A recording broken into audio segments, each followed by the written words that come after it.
आज 25 जुलै म्हणजेच आषाढी एकादशी. विठू नामाचा जयघोष करत वारकरी पंढरपुरात माऊलीच्या दर्शनासाठी निघाले होते.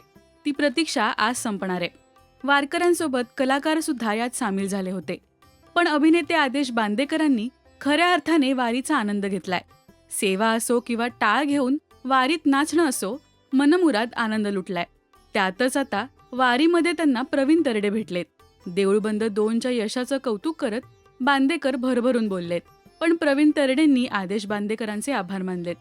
ते म्हणजे 25 वर्षांपूर्वी स्ट्रगल करत असताना प्रवीण तरडे आदेश बांदेकरांच्या घरी राहिले होते. ही आठवण त्यांनी आवर्जून सांगितली आहे. वारीमध्ये आदेश बांदेकर भेटले म्हणजे माऊली भेटल्यासारखंच आहे.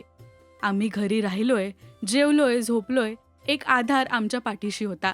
आणि त्यांचा लेक सोहम जो हा व्हिडिओ रेकॉर्ड करतोय तो आमच्या समोरच लहानाचा मोठा झालाय, असं म्हणत तरडे व्यक्त झाले. तर देऊळबंद 2ने 100 कोटींचा गल्ला जमावला. हे सगळं प्रॉफिट तरडेंनी दान केलं. याबद्दलही आदेश यांनी त्यांचं कौतुक केलं. शिवाय देऊळबंद सिनेमाच्या पहिल्या भागात एका गाण्यामध्ये आदेश बांदेकर होते.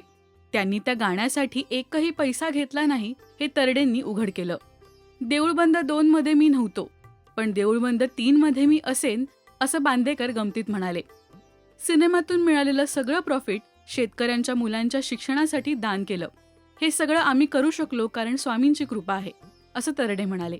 शेवटी एकमेकांच्या पाया पडले, कडकडून मिठी मारली आणि विठूनामाचा गजर करत पुढच्या प्रवासाला निघाले. दोघांचा साधेपणा प्रेक्षकांना भावलाय. कमेंट्समधून आशीर्वाद आणि प्रेमाचाही वर्षाव होतोय. असाच तुमचाही वारीमधला सुंदर अनुभव कमेंट्समध्ये आमच्यासोबत नक्की शेअर करा. आणि मराठी सिनेविश्वातील अशाच बातम्या, अपडेट्स आणि गॉसिपसाठी सबस्क्राईब करा राजश्री मराठी.